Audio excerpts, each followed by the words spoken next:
everyone, and welcome into the Penguin Panel portion of the Jambar Sports Extra. I'm your host, Will Anderson, and I'm joined today by Jordan Bond and Will Staten. Let's get right into some great sports news, Penguins. After a tough loss to Robert Morris, the Youngstown State men's basketball team bounced back with a big road win before dropping a close game at Detroit Mercy. Zach Flesch has more on the Penguins' recent stretch. The Youngstown State men's basketball team responded to a tough loss with a hard-fought road victory, defeating Oakland 86-82 on February 12th at the OU Credit Union Arena. Senior Cam Pollock led the way with a season-high 26 points, knocking down 7 three-pointers. Bryson Dawkins added 23 points, while Chris Carroll posted a double-double with 19 points and 10 rebounds. The Penguins were hot from deep, making 12 three-pointers and going a perfect 18 for 18 from the free throw line. Youngstown State also out-rebounded Oakland and forced 13 turnovers in the win. A 16-3 first-half run helped the Penguins turn a 6-point deficit into a 7-point lead, and they carried a 44-39 advantage into halftime. Oakland rallied in the second half and briefly regained the lead, but Youngstown State answered with baskets from Vlad Salaridze and consecutive dunks from Dawkins to regain control. A late three-pointer from Salaridze and free throws from Carroll sealed the victory.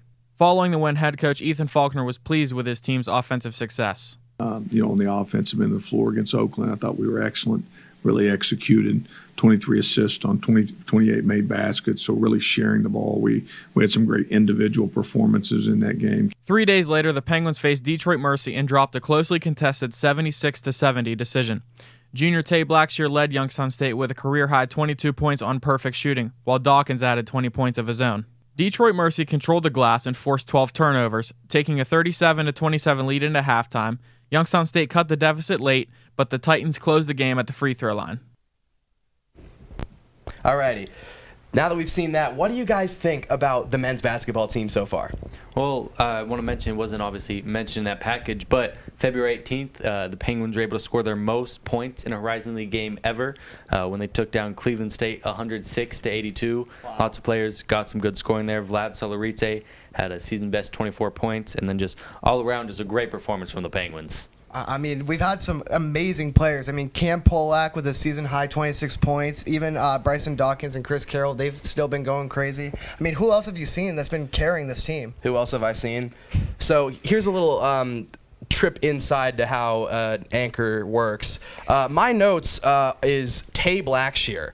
Mr. Blackshear, I said 2 weeks ago, if we gave him more playing time, he would do great things, and he has a career-high 22 points, perfect scoring. We may not be winning games, but that's not Tay Blackshear's fault. He's been performing really, really well, and like I said, he's a starting caliber player for the Penguins. On the top of winning games, the season's going to wrap up here soon, ends February 28th. So I want to go back to those tiers that I had on our first episode. Top tier right now, I'd say definitely going to be Wright State. They're kind of running away with it for sure. I'd be very surprised if they aren't in that Horizon League championship game. Some strong contenders that I think could make it there. It's going to be between Oakland, Robert Morris, and then Green Bay. It's teams that I could see could go on a run, but a little more. Don't have as much faith. They're going to be your Detroit Mercy, Northern Kentucky, and Purdue Fort Wayne. And then long shots that they have a chance. Obviously, they're in the tournament, but I think it'd take a lot for them to try to get to that championship. Are going to be YSU, Milwaukee, and then Cleveland State. And then a team that I think has such an outside shot of winning it is the bottom team. It's going to be University of Indianapolis. They have not looked great so far this season. What do you think it would take for us to really improve? 'Cause, I mean, I know that we've been hot from deep lately. One of our previous games, we made 12 three-pointers. And, I mean, we even have a perfect 18 for 18 from the free throw line. What else do you think that we need to improve on as a team? Well, it's going to be the defense side. You can make your shots, but if you're allowing other teams to score at will at times, as well as just out-rebound you, it's not going to be good. Now, for a team that has been great as of late, the YSU women's basketball team is coming off back-to-back thrillers, including a top 10 play on ESPN. Jambar editor-in-chief Matt Sotler has more. On February 11th, a play that landed number 4 on ESPN Sports Center Top 10 sent YSU into overtime against Robert Morris University. The Penguins defeated the Colonials 69-62 to improve to 11-5 and remain in second place in the Horizon League. Redshirt freshman Sarah Baker scored a game-high 21 points. Sophomore Sophia Gregory added 15 points and a career-high 16 rebounds. The first quarter featured 5 ties, and the teams entered the second quarter tied 11. An 11-2 run in the second quarter gave Robert Morris its largest lead at 8. YSU trailed 24-18 at halftime. With under 5 minutes remaining in the game, the Penguins went on a 7-0 run. Junior Erica King started the scoring, and a steal by 6th-year senior Casey Santoro led to free throws for Baker. Gregory tied the game at 51-51 from the free throw line with under a minute to play. After RMU took the lead in the final seconds, YSU had one last chance. With 0.4 seconds remaining, redshirt freshman Danielle Cameron threw a full-court pass to Gregory.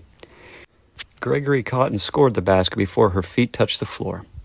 The buzzer beater sent the Penguins into overtime with momentum. It was super exciting to get another chance to show that we can beat this team. It was pretty exhilarating, but I also think that shot going in and everything that happened before it just shows all the grit that this team has. In overtime, the Penguins built a lead as large as 7 points to secure the victory.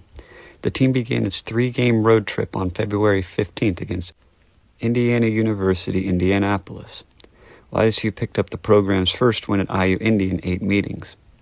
Santoro led the Penguins with 17 wins in the 69-65 victory. After trailing by 8 in the third quarter, a 3-pointer from Cameron sparked an 11-0 run.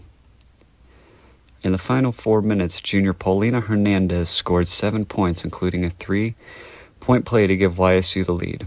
Head coach Melissa Jackson praised Hernandez's impact coming off the bench. She's come in and she's given us scoring. She's given us unbelievable paint presence, with her ability to shot block and alter shots. And she's always ready, she really is. And again, I give her a lot of credit for coming into a new system, new defensive system, and she's really picked up on everything that we've thrown at her. But she has absolutely been, I think, the best sixth man in this league. Gregory sealed the game at the free throw line as she went 2 for 2. The Penguins continued the road trip against Northern Kentucky University last night. For the results and stats from the game, visit ysusports.com. The women's team has been playing great as of late, guys. Obviously, the biggest thing to talk about is that play at the end of regulation versus Robert Morris. Oh, yeah. I mean, I think that is probably the craziest play I've seen out of women's basketball this season alone. Freshman Danielle Cameron throwing basically a full court pass to Gregory, catching it and doing a fadeaway shot before her feet even touched the floor as a buzzer beater to tie it into overtime, going on to win the game. I mean, I think that's the best play that we've seen out of these Penguins in the season. I mean, what do you guys think? Who else has been crazy? I mean, in the season, if not years. I mean, this was absolutely electric. We haven't seen something blow up like this. And Sophia Gregory is such a great contributor to the team because not only is she able to make those highlight things, she's adding 15 points. We had a career high 16 rebounds from her. Oh, yeah. Casey Santoro may be the engine behind this whole team, but we have contributors like Sophia Gregory making sure that Santoro isn't the only one pulling their weight. I mean, I've also seen some crazy stuff out of Sarah Baker lately, scoring a game high at 21 points. Even games that it feels like we're about to lose, we somehow clutch up and do good on. I mean, where do you think that we can improve as a team, Will? It really is, as you said, that clutch factor as of late has been great, and that's a reason why I think they're going to be able to make it to that Horizon League championship game. We'll be back after this to talk a little bit about track and field and baseball.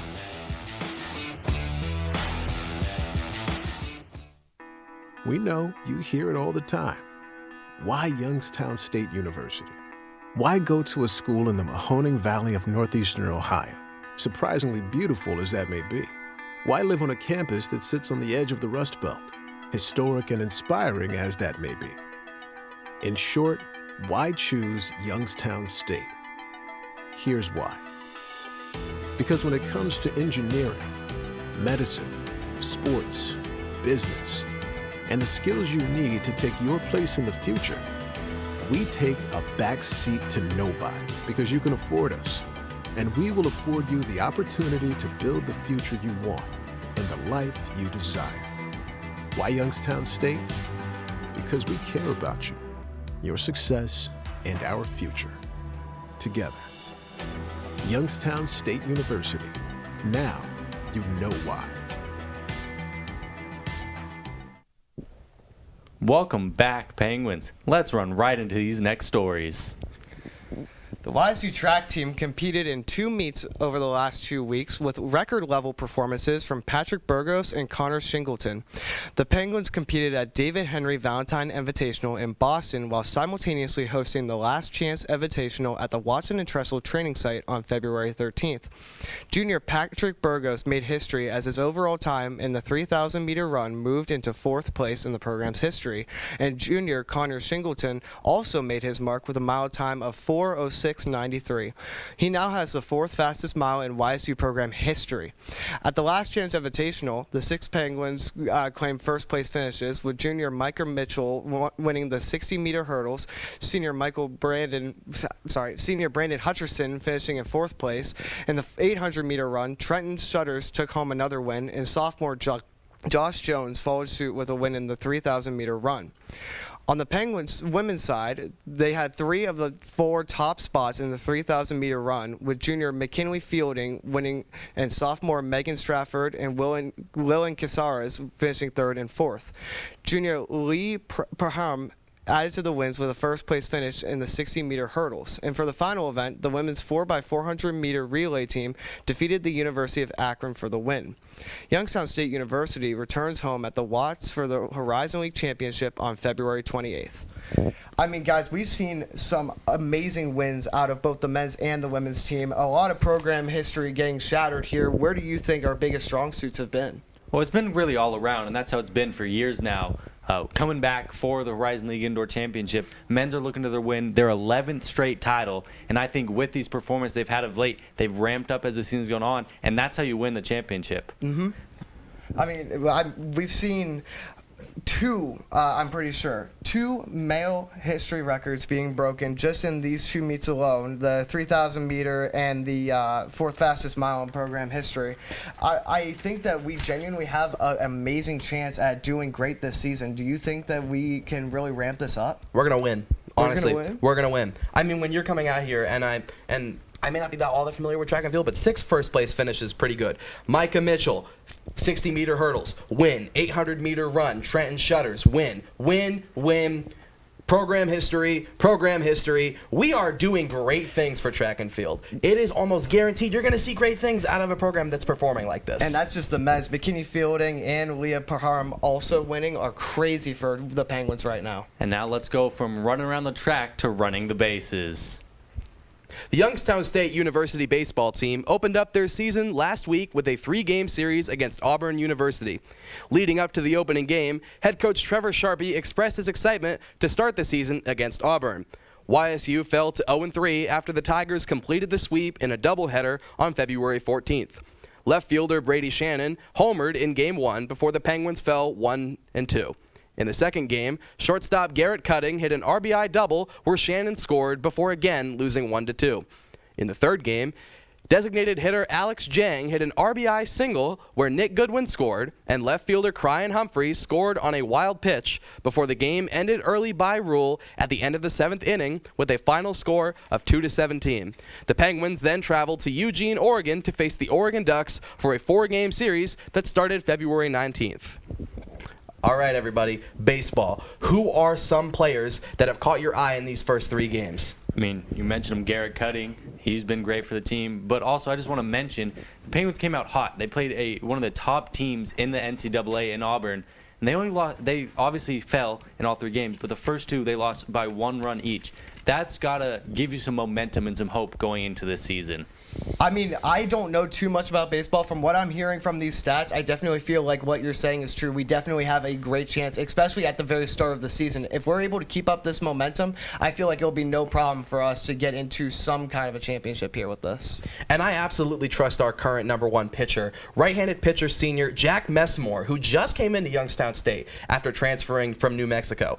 Game 1, 6.1 innings pitched, 6 hits, 0 earned runs, 0 walks, and 5 strikeouts. The only reason we lost that game is because of the bullpen. The pitching has been amazing. Beside Game 3, 2 runs allowed.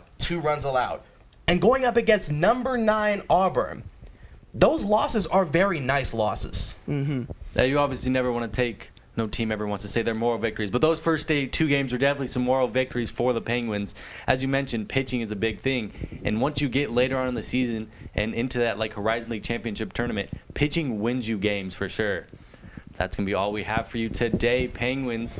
I'm your host, Will Anderson. I'm Jordan Bond. And I'm Will Staten. We'll see you next time.